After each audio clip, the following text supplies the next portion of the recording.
Okay, welcome to the cold calling section of BD Playbook. So here's the thing about cold calling, and I say cold calling, yay. It's never going to be an activity that you look forward to. But the truth is, sometimes it's what it takes to get a meeting that you want, which can lead to an amazing outcome, like a deal, partnership, sale, whatever it may be. A lot of people, when cold calling gets brought up, they feel anxious, right? They're scared of it. It is entirely normal to feel this way. Everybody is scared of cold calling initially, but there are things you can do to overcome that fear. And I want to talk about an exercise right now that was mentioned earlier in BD Playbook about how to overcome cold calling. Number one, ask yourself why you're not cold calling. An example answer to that would be, I'm not cold calling because it causes me anxiety. I feel nervous. I feel scared when I go to pick up the phone. No matter what I do, I just can't force myself to do it. Okay. Second question you want to ask yourself, how do you feel when approaching this activity? So when I'm approaching cold calling, I just start to get nervous. I get anxious because I think the other person might say something mean to me for interrupting their day or yell at me or whatever the reason is for causing that anxiety. What would be the opposite of this feeling and perception? So the opposite of nervousness and anxiety would be being excited to call the prospect, because you know that a partnership between your two companies would provide a ton of value, and because of that, they're going to be so happy that you called them. And you physically want to write out these answers and really just sit there and ask yourself these questions. The fourth question, what would you do right now if you possess this new belief? So if I thought in my heart of hearts that the person on the other end would be excited that I called them because there's going to be a ton of value between a relationship between our companies, I'd pick up the phone. Why wouldn't I want to pick up the phone if I knew that they were going to be really, really excited and happy to talk to me? Okay, what would be the absolute worst case scenario if you took this action with this new belief?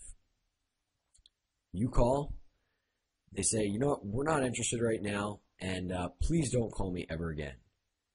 I seriously think that is the worst outcome of you making a cold call and the person on the other end not being excited about it.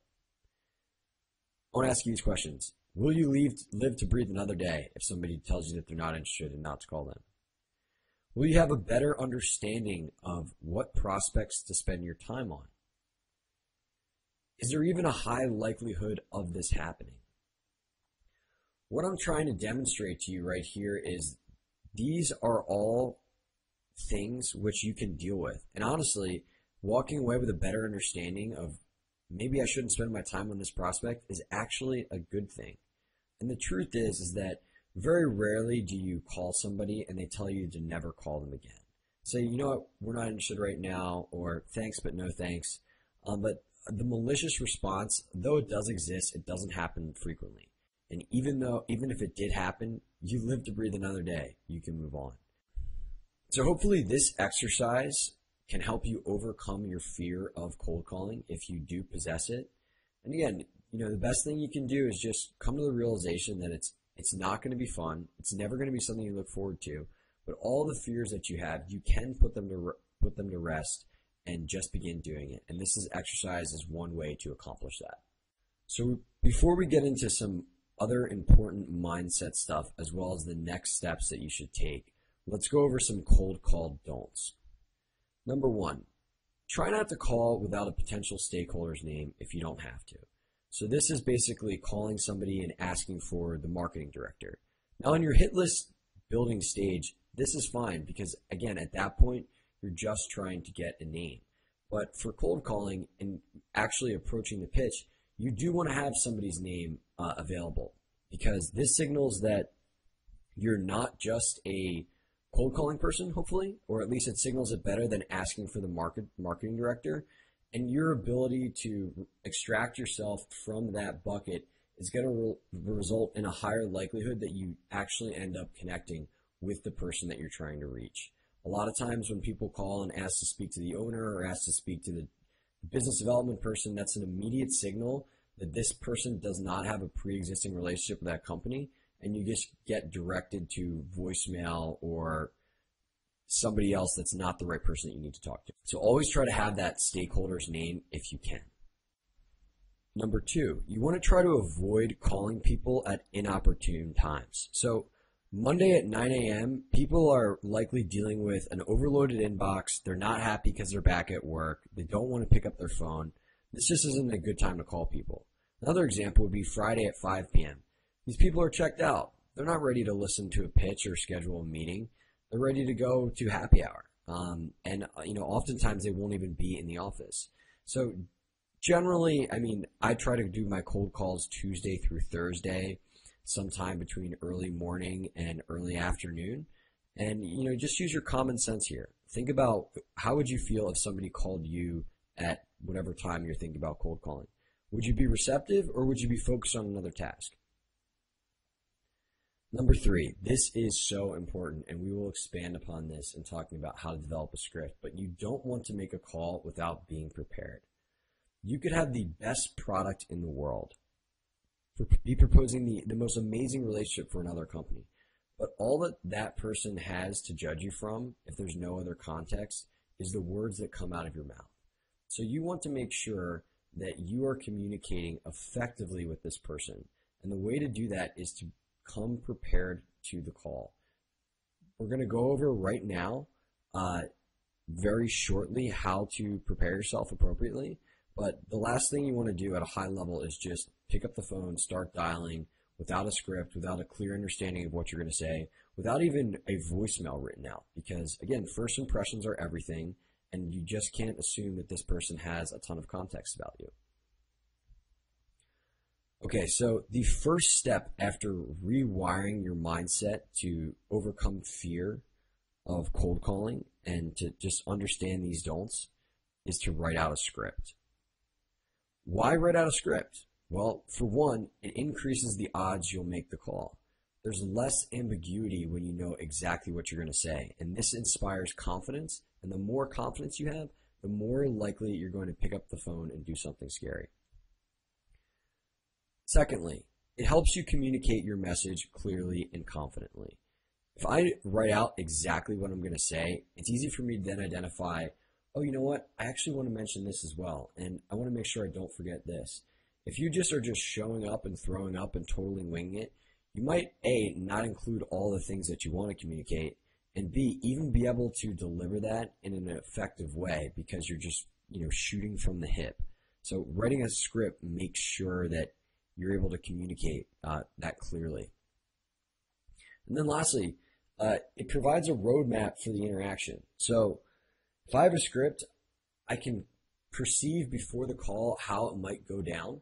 And when I understand the potential outcome of different scenarios, it's easy for me to just be more confident and have a clear understanding of how to handle things and ultimately guide this person in whatever way is going to lead to my ideal outcome, which is setting up a meeting at another time when they're primed to be receptive to my pitch.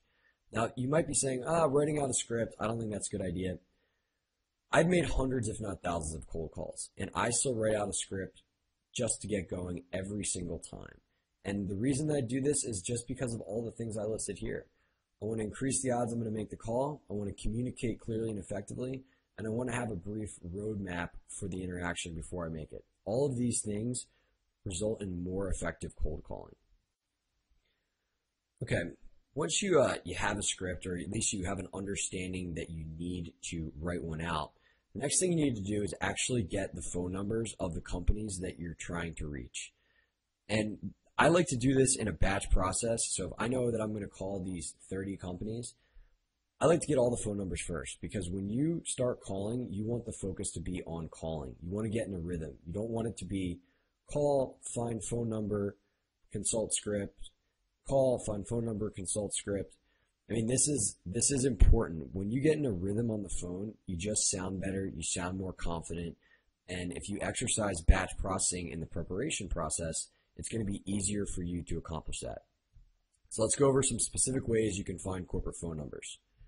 Number one, and the most obvious way, is on the company website. So you want to go to the Contact Us page, the About Us page, and often they'll list the generic company phone number, which you can use to be redirected to the person you need to talk to. Number two, ecorporateoffices.com. eCorporateOffices is basically just a database of company phone numbers. Great resource, definitely check it out. Along the same lines, jigsaw.com and data.com is an open source database where people will not only contribute corporate phone numbers, but individual phone numbers often. And just to kind of show you what that looks like, you can find the phone number when you search for a company right here where that arrow is. And when you open a specific contact that you use points to essentially access, sometimes they'll have the extension number of that particular person. The caveat is that this data is crowdsourced, so somebody else is putting it in there. So it's not often correct, but at the very least, you can get the correct corporate phone number and use either the receptionist or a potential dial by name directory to be directed to the appropriate person. Number four, if none of these work, you can determine where the company headquarters is and then use a phone book service like yellowpages.com.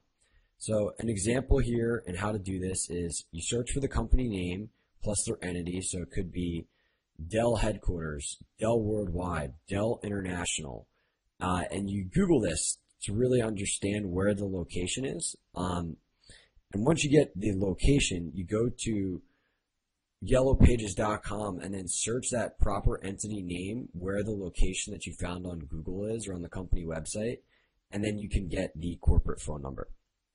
This is a great little trick. It works pretty much every single time. Number five, emails for corporation. Again, another third-party database where this information is listed. If you're gunning for Fortune 100, Fortune 1000 companies, I recommend emails for corporations just because the data is incredibly accurate. Call a retail location. So if all else fails and you can't get in touch with, you can't find the headquarters numbers anywhere, call a local store in your hometown and see if they have the number. Usually people can find this information. They don't have it readily offhand, but they can go and get it at the store. And this is just a very simple, easy strategy you can use. And then lastly, you can find a press release. In addition to putting contact email addresses within press releases, they often list the phone number.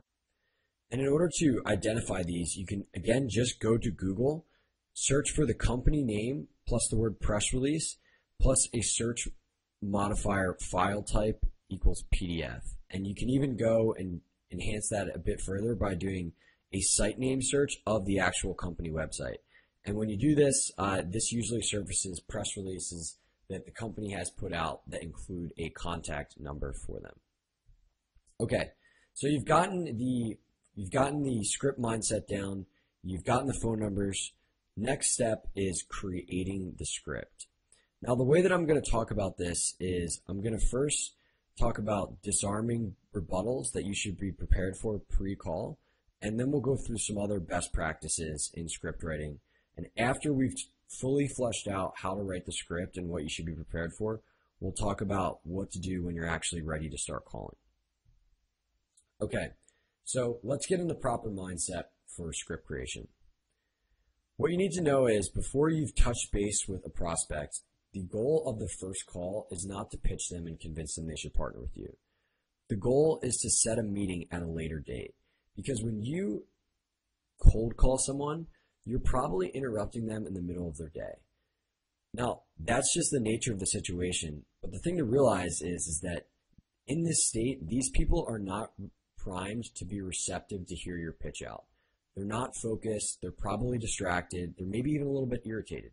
So the goal of the initial call is to basically establish connection and then try to broach a set meeting where you pitch them at a later date. Number two, you want to try to engage the person that you're calling in a conversation as fast as possible. And you can do this by asking a question or making a statement that warrants a response in the first two sentences. A lot of people make cold calls and they just start going off into their spiel. Hi, my name is Scott Britton calling from this company, and today I wanted to talk to you about all these awesome things. And what happens is when you are approaching this in a monologue format like that, people just turn their brains off and think about what's the most polite way I can get off this call as fast as possible. Now, compare this to when you engage somebody in a dialogue by asking them a question early on. All of a sudden, this person is now having a conversation. They're not listening to somebody. They might not even think it's a cold call. So we're going to get into a specific script that you can use that uses a question within the first two sentences. But the high-level thought is that you want to start a dialogue as fast as possible instead of a monologue. Use a tone that's conversational and friendly. It's important to understand that this person you're talking to and trying to set a meeting with is evaluating whether they'd like to spend time talking to you at a later date. So if you come off as extremely rigid, strict, not fun, that's not going to help your cause to get a meeting with this person. However, if you come off as somebody that seems like a nice person, that seems fun, that seems like it'd be entertaining and interesting to have a conversation with, that's going to help your cause. I literally try to sound like a chubby 8th grader asking for help because generally I find that this is a very disarming, endearing way to approach it. And we're going to go over the script soon that I use, and I'm going to talk chubby 8th grader style. But the general idea here is just be fun, be normal, be somebody that this person wants to help out and wants to talk to. Okay, let's go through a script that puts this all together. And the context here is that I'm talking to them about introducing BD Playbook to their company. That's what I want to have a meeting about. And then I sent a few cold emails before doing the cold call. So let's dig in. Hey X, Scott Britton from BD Playbook here. I sent you a few emails recently to see if you're interested in learning more about increasing your deal flow with BD Playbook. Is this something you guys have ever considered? Now, let's break this down. Hey X, Scott Britton from BD Playbook here. Notice how I say Scott Britton from BD Playbook instead of, hi, my name is Scott Britton from BD Playbook. When someone says, hi, my name is, it immediately signals that that person doesn't know you and that this is likely a cold call. When this happens, a trigger goes off in that person's head that says, okay, cold call, brain turn off, how do I get off as politely as possible? You still want to introduce yourself, but you can accomplish that in such a way that does not fire off that trigger by saying your name and then the company that you're calling from. So Scott Britton from BD Playbook here. Next sentence, you want to reference the fact that you emailed them before. So I sent you a few emails recently to see if you were learning more about increasing your deal flow with BD Playbook. So reference the emails so that they know that this is the person that sent the emails. Maybe they remember you. Oh yeah, I remember you. And then get right to the benefits. So increasing your deal flow benefit with my solution. After you've done that, you want to ask them a very simple question. Is this something you guys have ever considered? Again, it's about turning the conversation into a dialogue, not a monologue. I could talk about all of the things that BD Playbook does and why it's so awesome here, but I don't want to do that right now. Right now, I just want to start the dialogue. So, is this something you guys have ever considered? Now, if they say yes, maybe something like, yeah, I was actually just looking into that. What you want to do is basically acknowledge the fact that you're interrupting them and then try to set a meeting at a later date. So, great. I know you're probably in the middle of something right now, so why don't we schedule a 10-minute call to go over this at a convenient time for you? Do you have your calendar open? So part one, acknowledging that you're interrupting them and that this isn't the best time to talk about it. Part two, the ask for a 10-minute call. Remember, stressing 10 minutes, everybody's got 10 minutes. And then instead of saying, does that sound good or what do you think? Ask them if they have their calendar open. And I love this strategy because a lot of times people have their calendar open, and instead of thinking about evaluating whether they want to get on the call, they'll just say, yeah, I have my calendar open. And now all of a sudden they've more or less committed to that meeting, and they want to be consistent with that commitment. So, yeah, I have my calendar open. Oh, yeah, okay. What day works for you? So framing the ask for a meeting by seeing if they have their calendar open is always a more effective strategy than asking explicitly, so do you want to have a meeting? Just a much better way to do it. Don't do this if they say yes. Don't try to start pitching them right then and there. Again, because they're probably in the middle of something, they're distracted, they're not in a state that's going to be most receptive to what you have to say.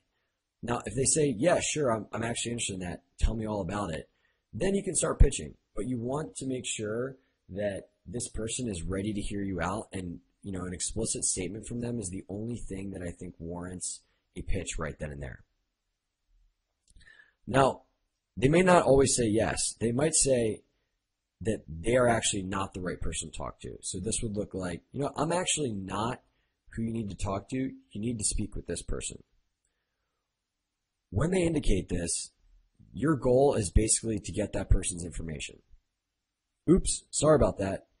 Any chance you have their email handy, I can just send them over some information.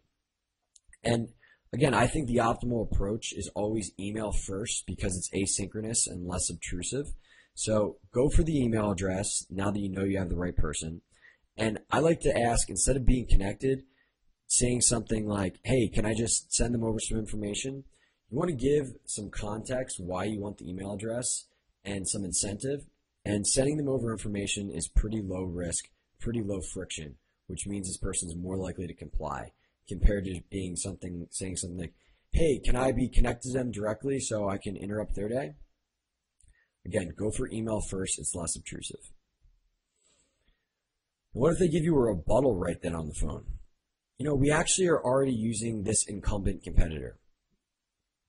Here you want to revert to the verbal reframe that was described over the email section. So you could say something like, that's great that you guys see the value in whatever the initiative is that you're proposing. Many of our clients, reference some sales, actually use the competitor incumbent they already use alongside our product because they're so complementary.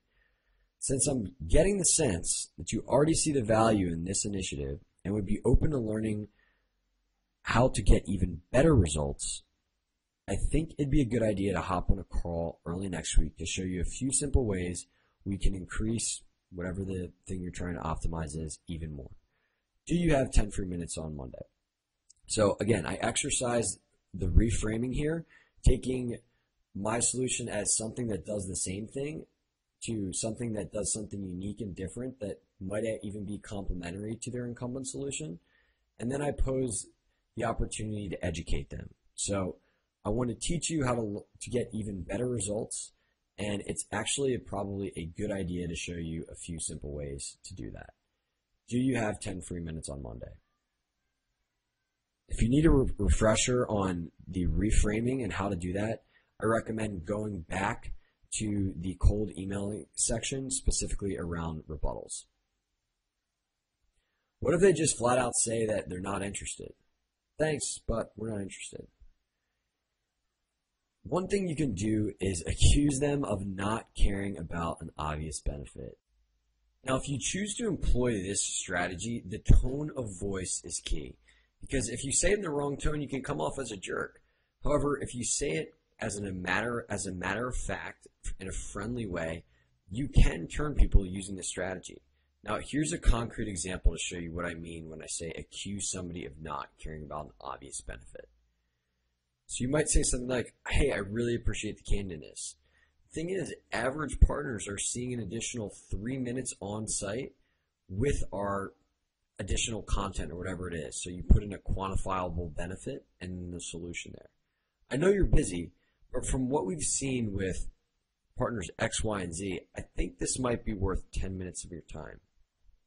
So just to kind of break this down real quick, is just acknowledging, hey, I understand you're you're not interested, I appreciate you being honest with me, but here's this insanely obvious benefit that these other people might have experienced or that we help companies with, and I think that it's a good idea, or I think that this might be worth an additional 10 minutes of your time.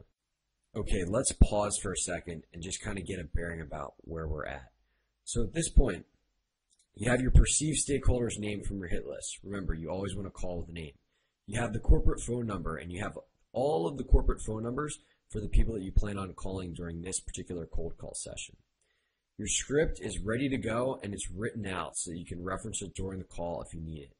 And lastly, you have an understanding of how to handle rebuttals. And it's always a best practice not only to have the understanding, but to have a written version of how you would disarm each one of these rebuttals, and even have that in front of you.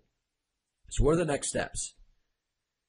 The next step at this point, after you have all of the prep work done for cold calling, is to schedule the cold calling on your calendar.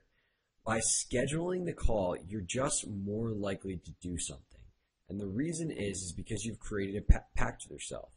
We as humans naturally desire to be consistent. So if I go ahead and put something on my calendar, it's harder for me not to do that thing than it would be if I just told myself, yeah, I think I'm going to do it. The calendar creates the pact, and it makes you more likely to do cold calling, which unfortunately is just never going to be fun. And I typically like to schedule 1 to 2 hours. After 2 hours of cold calling straight, I'm just not as sharp. I tend to burn out. So you want to just schedule in a 2-hour block. If you need to do more than that, and you want to do a whole day, schedule 2 hours, take an hour break, and then do another 2 hours later in the day. But usually 1 to 2 hours should suffice. When you sit down to call, you want to have that script in front of you, and you want to remove all distractions as possible. Ideally, you can print it out on a piece of paper, or if you want to do Google Docs or even Microsoft Word, that works too. I like to have it away from my computer just because I want as limited distraction as possible. And another thing that's really good for promoting lack of distraction and just being present is using a headset. When you're worried about having to hold the phone up to your ear, you're not as focused on what the person's saying and how you should be responding appropriately. So buy a headset. You can get one for like $10 at a local electronics store, or order one on Amazon. It's just really good for promoting presence on the call.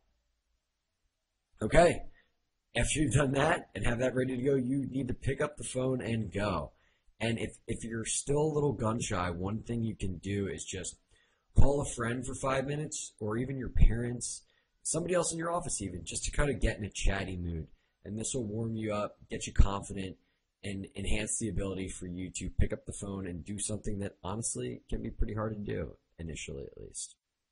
Now, we just talked about a lot of different steps, so I came up with this handy-dandy cold call checklist for you, so you remember exactly all the things you can do to ensure that you'll have the best chance of being successful when you do this. So number one, get your mindset right. This is important for the people that are afraid to get on the phones. Switch the perception of they're going to not like what I have to say to these people cannot wait to get on the phone with me because I have something so valuable to offer them. After you have your mindset right, you want to get all the corporate phone numbers and ideally batch this. Again, it's good to be in a rhythm when you cold call, and if you're constantly having to look up phone numbers, you're going to break that rhythm. Number three, write out your script and ideally rebuttals. It's important to do this so that you can communicate effectively and that you sound confident on the phone. And if you miss a step or if you don't include something, you have a script to refer to right there, which helps just convey that presence that you want. Schedule 1 to 2 hours of it. If you think that there's a chance that you'll forego cold calling because maybe you're feeling anxious or you'll do something that's lower resistance, scheduling is just a great way to enhance the likelihood that you actually do it. Again, because creating a pact with yourself is a powerful strategy to get you to do things that are hard because you want to remain consistent. Number 5, warm up with friends if you need to. And I put a star here because you don't always need to do this. But if you're feeling a little gun shy or you're feeling off, just give a friend a call or a family member just to get in a chatty mood. And then after that, it's time to hit the phones. Let's talk about cadence. What I mean by cadence is how often should I be calling people? Should I call them 10 times in one day? Should I call them once a week? What's appropriate in the context of business development? Well, assuming you actually get through to the person that you want to talk, I typically try to call them once a day for 2 days straight, and after that second call, leave a voicemail. I think that this is a good balance of being persistent, but also not being overly annoying about trying to get in touch with them. Because again, you want to come off as somebody that this person wants to do business with, somebody that they want to develop a relationship with, and you've hit them up on the email channel already. So you don't want to overdo it. And we'll talk a little bit more later about some things you can do after you leave a voicemail if you still don't hear from them. But just this initial time, I call them once a day for 2 days straight, and then after the second call, I leave a voicemail. In your cold calling adventures, one of the obstacles you might have to overcome is gatekeepers. And if you're not familiar with a gatekeeper, basically it's the person that stands between you and the person you're trying to get in touch with.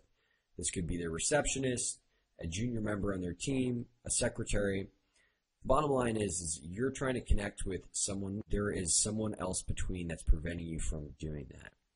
Now, when you reach a gatekeeper, a lot of times they'll put you directly through to the person that you want to talk to. But other times you'll get a voicemail, or even worse, no voicemail at all to even attempt to get in touch with these people. So how do we get around them when you face these instances? Well, there's a bunch of strategies.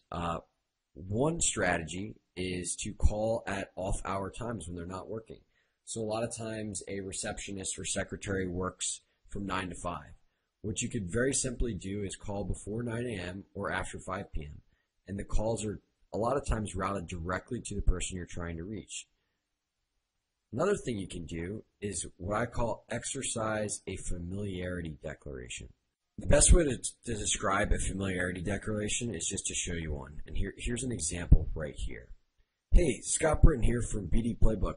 Can you put me through to Tom? I need to chat with him about optimizing their sales efficiency. Now, what I've done here by saying, hey, Scott Britton from this company, can you put me through to just the person's first name you're trying to reach, is given off an air that Tom or whoever the person that you're trying to reach knows me. This isn't the first time that you're cold calling, and that there is a pre-existing relationship here.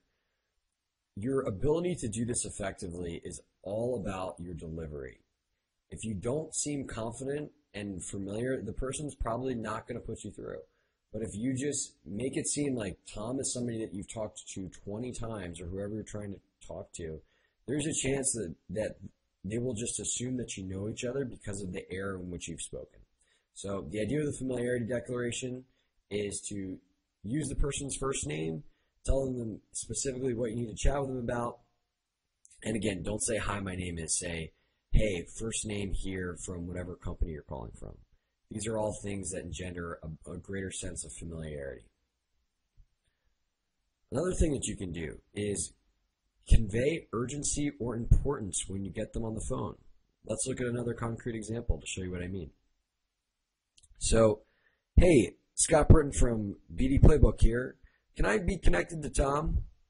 They might say something like, what is this in regards to?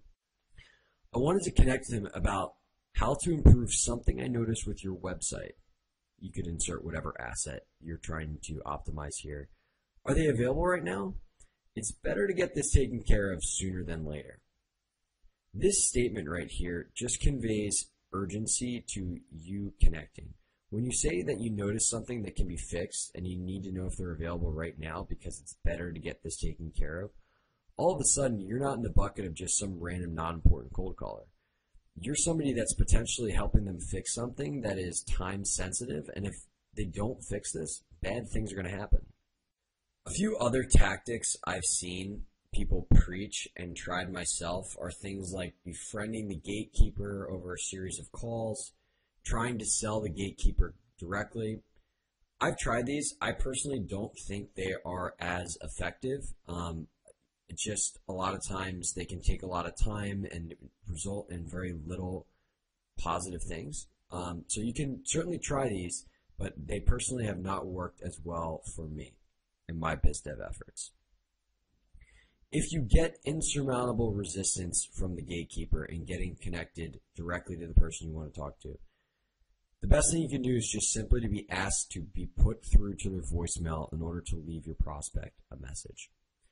Now, let's talk about voicemails, because a lot of people do this wrong, and it's very, very important that you do it correctly, because this can result in wins for your business. First thing you need to do is write out your voicemail and have it prepared. A lot of people get the first step right with cold calling, and that they actually write out a script for the call. Great. But when it comes time for the voicemail, they either don't know what to say and decide to hang up the phone because they just are so proud of themselves for making the call and they were expecting somebody to pick up, or they decide to leave a voicemail and communicate incredibly ineffectively because they don't have what they're going to say planned, they don't have it prepared, and it just comes off as bad. And again, first impressions are important. So you want to have exactly what you're going to say scripted out so that you cover all the points that are important and you do it in a way that sounds confident over the phone. Voicemail 101, tenet number 2. Keep it short. Nobody wants to listen to a 10-minute monologue. And if you do this, odds are that somebody's going to hang up before you give important information, like the best number to call you back at, or even your email address. So you want to keep it short and sweet. Number 3, give them a reason to call you back. You need to incentivize people to dial you back with the words that you say. If somebody just calls and says, "Hey, my name is Scott from this company, and I wanted to give you a call because I thought we should talk. When you have a few minutes, give me a call back." There is no specific reason in that voicemail why I should make time to call somebody back. Now, however, if they give me a very specific, actionable point like, "Hey, I want to talk to you because I think we can drive more revenue by just tweaking your marketing a little bit with this awesome new tool that's out," that's all of a sudden a whole lot more interesting for me to pick up the phone and call this person back. Number 4, say your phone number and email slowly and say it twice at the end. A lot of times you'll get to a voicemail and somebody will say, "Yeah, it'd be great if you call me back at 555-212-131314. And then they hang up the phone. And what happens is that person's then faced with the decision to either listen to the entire voicemail over again to get that number, or to just move on and delete it. If this person doesn't know you and isn't 100% aware of the value that you can drive, a lot of times they're just going to hang up the phone and say, "Well, whatever, my life's good as is, I might as well move on." So it's important that you say the phone number and email very slowly and say it twice. And I like to say both because, quite frankly, a lot of people are afraid to pick up the phone. So I like to give them the ability to email me instead if they prefer. Number 5, use a tonality that makes you sound like an enjoyable person to talk to. Remember, this person is screening for whether they want to invest their time on a phone call with you. If you sound strict, rigid, unfun, that doesn't really sound like that enticing to get on the phone with you unless your company is Google or somebody awesome, or I know for sure that you can help my company. So you want to just try to come off as somebody that sounds like a normal, fun person to talk to. Let's go through an example voicemail that encompasses all of the things I just described. "Hi, John. Scott Britton from BD Playbook here. I noticed that your sales team currently isn't using time-tested email scripts. That's actually something we provide partners like Salesforce, SalesCrunch, and Single Platform with. I'd love to have a quick chat about how we can replicate those results for you. When you get a minute, give me a shout back at 555-555-5555. Again, that's 555-55-5555. Or if email is easier, just shoot me a note at scott@lifelonglearner.com. Again, that's SCOTT at life-longlearner.com. Look forward to hearing from you. Okay, so if we want to quickly break this down, the first thing you say is your name and the company that you're from, and then you get right into irritating the wound or telling them why you're reaching out and how you can help them with something that's currently underperforming. So I noticed that there's this thing that can be optimized, and then introducing the fact that that's actually something that we help other people fix. And if you have referenceable deals or partners, bring those up. After that, it's the ask for a return phone call. I'd love to have a quick chat about how we can replicate those results. And then you go into giving your contact information 2 times and doing it nice and slow, as well as spelling out the email address just so that they know that they have the exact right one. And I actually sometimes like to, what I did here was reverse the order of email and phones so that the last thing they heard was my email address, just because I find generally people are just a little bit more comfortable emailing. A lot of people don't like to pick up the phone, and just giving them that email address twice at the end might just help the chance a little bit that they get back to me because they're more comfortable sending an email than doing a cold call. So what happens if it doesn't work?